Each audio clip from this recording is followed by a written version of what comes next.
What's up, guys? Chest day today again. I think I'm gonna try out pause benching because I haven't really practiced that, and I want to practice that. Rocking my Ape Athletic shirt, super nice quality stuff. Check them out. Now, I'm not sure what I'm gonna do for this pause bench. I'm thinking like 225, honestly. We'll see. I'm gonna try out probably wraps again, and I'm gonna try out maybe tucking my elbows a little more. So, should be a pretty good video for you guys. Gonna see if I can try a new bench, which will allow me to film at a better angles with my other 40mm lens.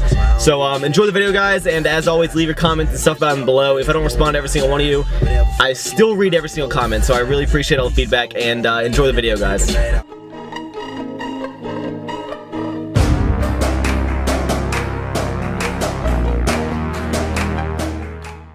Hey everybody, first thing you're going to notice is that this is not the normal bench that I bench on. This is a fully competition setup that my gym has. So this rack is the official regulation, I guess, rack for both squats and bench press.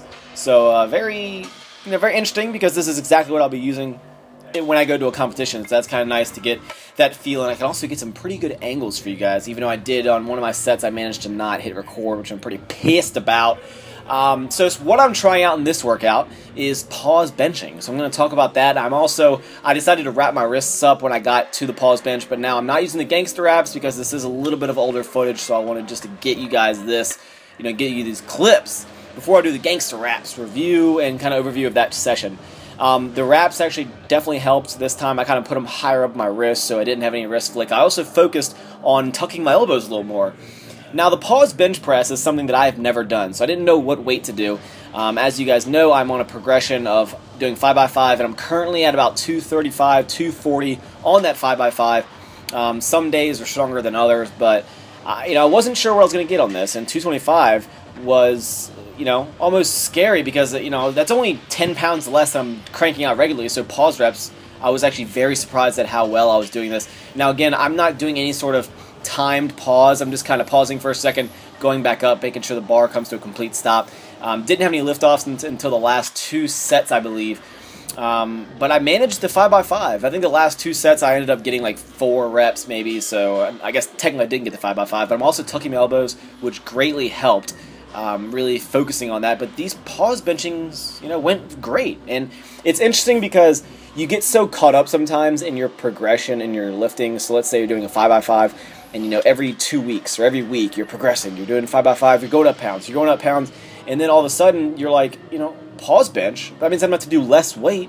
Less weight means less gains, right? And that's not necessarily the case, guys. Sometimes you got to take your ego out of it and just get in there and lift. My lifts were going up on 5x5.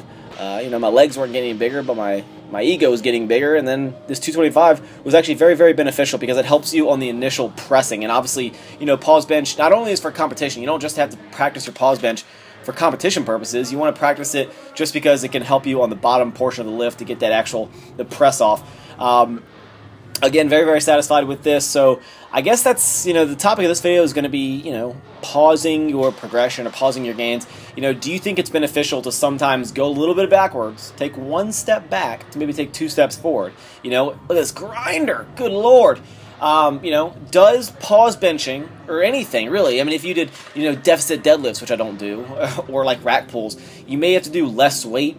Maybe not for rack pulls, but it's not necessarily always a bad thing to do less weight to increase your main lift. And you might think that you're losing out on a session. I'm like, oh, I'm losing out on a 5x5 session, and I might do this for 2 or 3 sessions, and it's like, you're not losing on your gains. You're dialing in and you're focusing on the progression. And sometimes you got to take a pause on your progression, and you got to rewind it a little bit.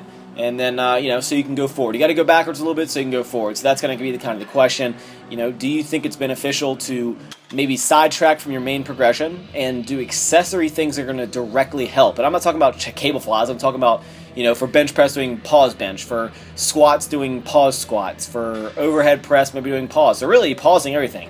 Do you think the pause helps? Do you think just, again, going down in weight, will that benefit you in going up in weight?